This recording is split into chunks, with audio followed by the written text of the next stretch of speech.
Welcome to LifePoint Church's Pastor Talk. Today we got Pastor Douglas and Pastor Joe here today. And what we decided we were going to talk about today is worship. And my thought process on this is, worship is really, really important in the Bible. And there's various forms of worship all throughout the Bible. And so I just wanted to talk about the mindset behind it. But Jesus says that the Father is seeking those who worship him in spirit and in truth. And so I think that's our goal. When we come together to worship and in our private lives worship, and what does the word worship even mean? Lots of times nowadays it's synonymous with music. Music about God or to God or about our relationship to God. And, is that really what we see in the Bible? So I thought I'd just throw it out there. Like, what do you think of when you think of worship? Yeah, so worship, I definitely think it's singing, even though it's more than that. But, growing up, I got saved young. I loved preaching, but, I couldn't stand worship. Because to me, we sing hymns, and hymns are good, but I can't sing, but I just didn't like it. And so I would tell my dad, why can't we just have preaching and go home? I didn't understand why we had to sing these songs. Yeah, that's the normal kids thing. Yeah. Can we just have more preaching? I'm sure that's not normal, but I didn't love the preaching, and I didn't like the music, and I didn't want to sing, and, even when we did singing stuff, I just didn't sing. Yeah. And so, I never enjoyed it. But to me, that's all worship was. Worship was singing songs, and then you go home, and how long is it going to take, and how many songs we have to sing. But that was my idea of worship growing up. And, at the time, I didn't like it. Yeah. And so, I'm trying to think of I also grew up in church, and I remember loving the music.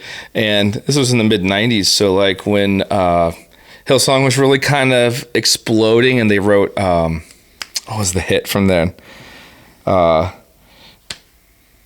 Oh my goodness, I'm totally blanking. But they're really big hits. I'll think of it in a minute here. But and I remember thinking that's the best song ever. It's so good. But I know at the time I was just thinking music, and okay, it's about God. Yeah, I believe in God, but I don't know that I was having a time of worship with the Lord. When I was young. Funny side story. I actually learned that I need glasses when we went to another church. I think I was 7 or 8. I must have been 8. And we went to another church, and I didn't know the songs. So I was looking around, and I was like, how does everybody else know all the words? Because at my church, I knew all the words. And my mom was like, it's on the screen. And I was like, I don't see any words. It was so blurry to me. Pictures up there? Or no, it was blue screen? It was still in the days of the projector where you fed it over with the clear paper, and so I couldn't even tell there was words on there. It was so blurry. Yeah, I saw light on the wall. It was so blurry. So that's when I learned that I needed glasses. But I forgot about the projector and the slides and all that fun stuff. Yeah. Now for me, worship, I never liked it until I went to youth camp. The youth camp, the Spirit showed up, and that was the first time I encountered him through worship. So that began a joy of worship, but then it was just hoping, I would have that feeling. And so even though I gained this love of worship, it still wasn't true worship, because for me it was just about, I'm going to sing, and hopefully I'm going to have that feeling again, right? Yeah. But I wasn't really singing to worship God. Yep. I'd encountered him through singing, and now I just wanted that encounter again. Right. And I think lots of people do approach worship in that way, with kind of a self-centered attitude in which they want to get something out of it. So they come and they sing songs, and if the music's not how they want, or it's too loud or too quiet, or those different things, that stops them from being able to enjoy worship. And people have that mindset a lot, and it really bothers me. We try really hard to, when we facilitate worship, and this is my job as a worship pastor, is to remove distractions and encourage people to come into the presence of the Lord. But the thing about worship is it's not just songs. Mm-hmm. It's so much more than that. It's bringing your yourself before the Lord. It's bringing your heart before the Lord. In Jesus' time, they had all these things that they were doing, and they were doing sacrifices and different things. And Jesus said that, why does the Lord say, I desire obedience more than sacrifice? So it's not just an action; it's something that your heart does along with an action. Mm-hmm. And so if you're coming to the Lord and singing songs just because you enjoy singing those songs or different things, then you are missing something about what it means to worship. I saw a clip the other day, and I don't even know who it was, but they were talking about how when you are tempted by yourself and you choose not to sin and you choose to follow the Lord in righteousness, that's true worship. Mm-hmm. Worship is whenever you take your life and everything that is in your life and you put God above that. Mm-hmm. And so when we do come together and we sing songs and we corporately take time out of our day to focus our eyes on the Lord and worship Him, that is absolutely worship. Mm-hmm. It is. There's no question that is time spent declaring that the Lord is more important than anything else, mm-hmm. and declaring His truths and all the things about Him. But I think that if you only worship on Sunday morning, mm-hmm. for 30 minutes out of a worship service, I think you're really missing the heart of what it means to worship the Lord. Mm-hmm. And worship is just like, it's a gift we give to God, whether it's a song or whether we're doing chores, like you're mowing the lawn, that can be worship to God. Mm-hmm. So I'm always telling my kids, like, they all fight over the dishes. I don't want to do the dishes and I hate the dishes, and whoever has it for that week, they complain. And I'm like, when you can learn to do the dishes for God rather than mm-hmm. to check the chore off your list, then you get it. Like, that'll change your life. But mm-hmm. they're like, I could never do the dishes for God. I hate the dishes. Like I get it. Right. Like, I've done many things that I didn't like, but when I learned to do them as a gift to God, even though I still may not have wanted to do them, yep. It changed everything because I'm now doing this for Him and not for myself. Or like when I was singing in the beginning, I was hoping to fill something, yeah. right? But that was about me. That's not true worship. I mean, he was gracious to meet me in that moment and let me encounter Him. But it wasn't true worship until it was about, hey, I'm coming here to give you this gift and right. to focus on you and to be all about you and make it all about you. And whether we're doing that through a song or through something He's told us to do or just basic chores, going for a run, whatever, like, everything is worship. But the cool thing about that is that God wants to meet you, mm-hmm. and He wants to be with you, and He wants to live with us, and the Holy Spirit lives in us.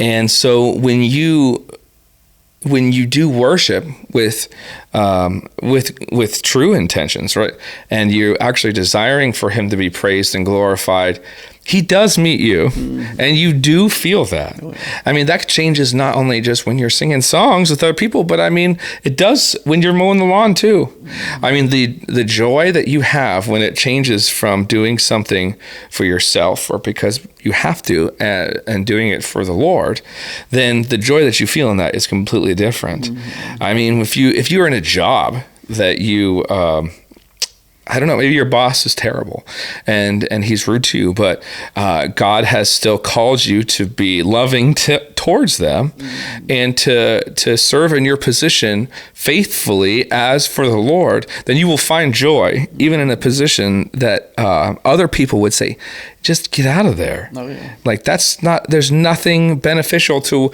what you're doing, or even you should do this and this to undermine your boss or get to get ahead or to do all these different things. But coming before the Lord and putting everything before Him, whether it's your job or your family or all these different situations, that's what true worship is. Well, and it changes how you do things too, right? So like, I can just mow the yard to finish, or I can mow it for God, and now mm-hmm. I want it to be done amazing because I'm not doing it for getting a check or mm-hmm. whatever reason.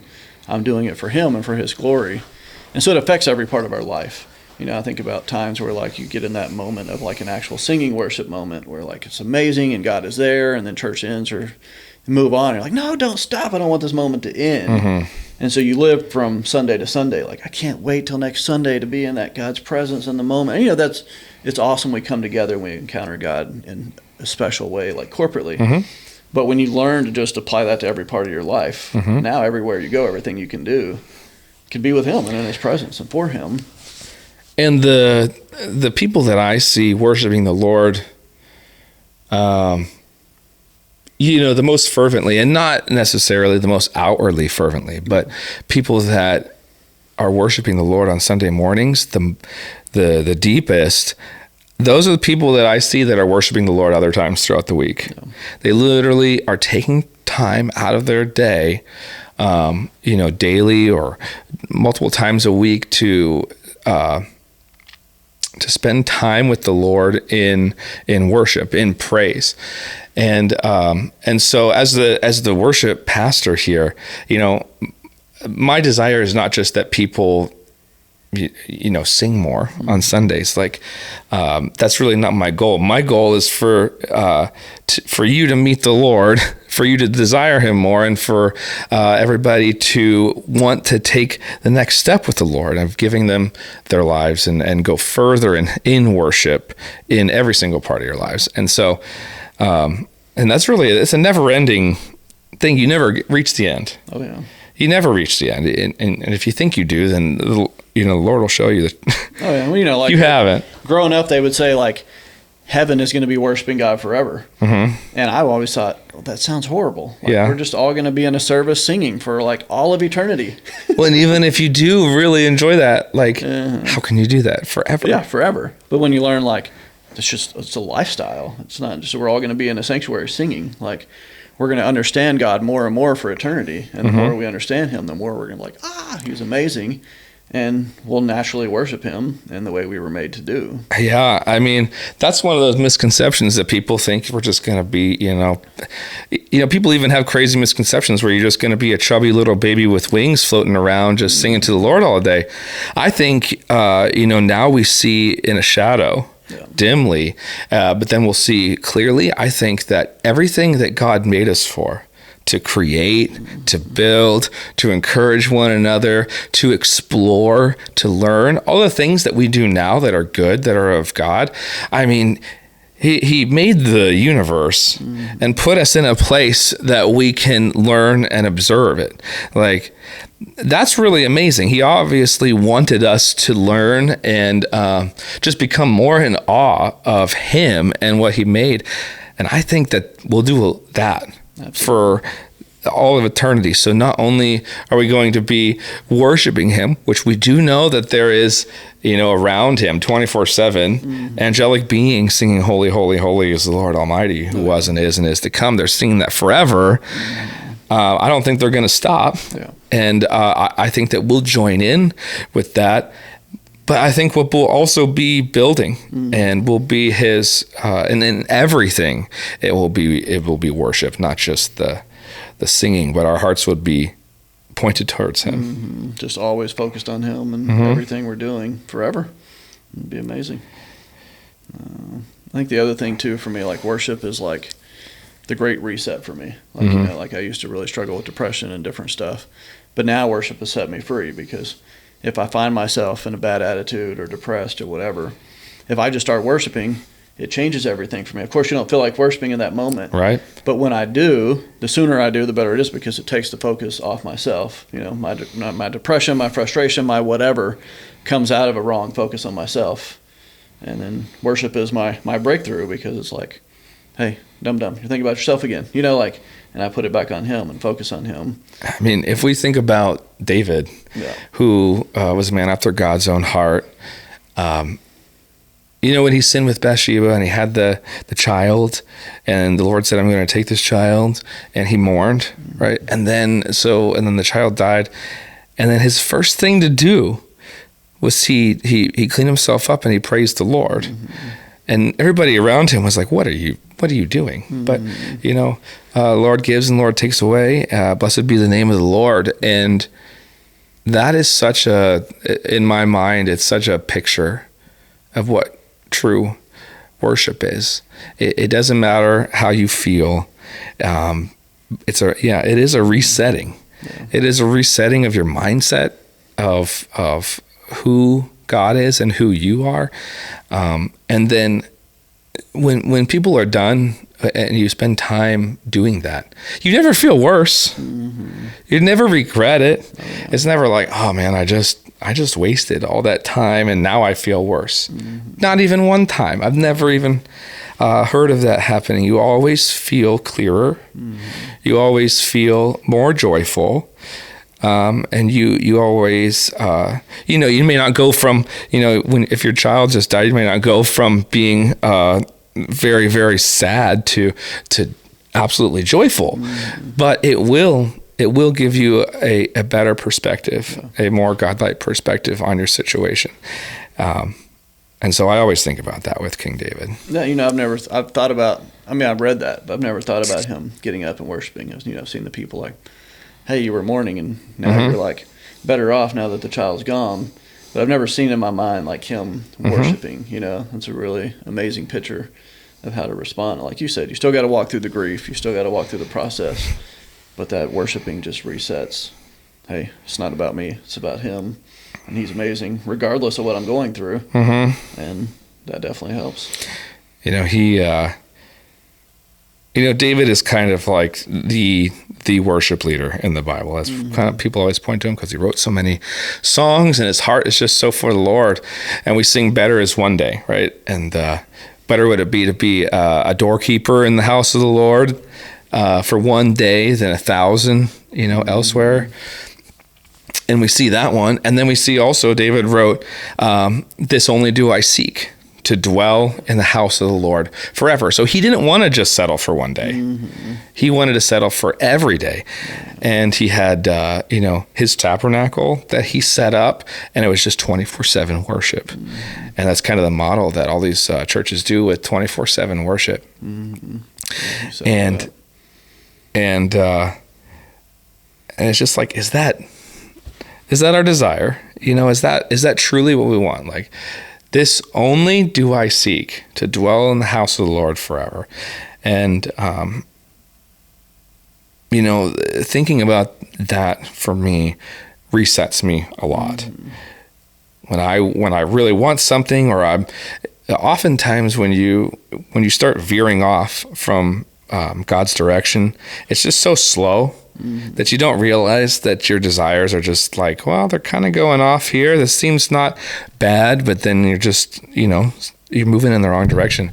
And for me, whenever I start thinking about that, is that what I'm seeking? Mm-hmm. Am I seeking the Lord in this, or is this just something that I want? And so that mindset of just desiring to be in the presence of the Lord and to have my life pointed in that direction is just it's my reset. Yeah, I agree. I think it's that maturity is getting to the place where you reset faster, you get back to worship faster, because obviously in the moment where you're experiencing something horrible, your first thought is not like, hey, let's stop and worship, right? But like you said, after you worship, you always feel better, and you should be there. Mm-hmm. But learning not to wait a day or 2 days or until next Sunday before you're like, oh, wait, this is where I was supposed to get back to. Maturity is being able to get back in that moment as quick as possible. It's the same thing with, like, sinning. Yeah. I think when we're younger in the faith, often if we sin, we want to, like, oh, man, I feel so bad. I can't come to the Lord right now. I have to, clean myself up and, stop sinning. And I have to do all these things before I can, like, come back into the Lord and say, like, you don't pray, and you feel bad or guilty. And then when you do, it's always like, why did I wait to come back to the Lord? It's why did the prodigal son wait so long to come back? God, he was always going to be welcomed back as soon as he did. And I think that's one thing with maturity as well is just like going to worship is going to repentance after you sin, because you know who God is and you just immediately can go back to that. Absolutely. That's always the returning point. The reset point is good. I like it. So anyway, let's talk about worship. And, our challenge to you this week is to check your desires, check your, where you're pointed in worship. And I challenge you to spend more time in worship and see how the Lord changes your heart when you choose to take that extra time, with him. Yeah, it's good. Yeah, I would encourage you, if you're new to worship, you're new to this concept, just begin to do it in every part of your life. If you're washing the dishes, turn worship on. I think God likes it when we make up our own songs better than but just learn to do that, and I'll let you do and see how it begins to transform your life.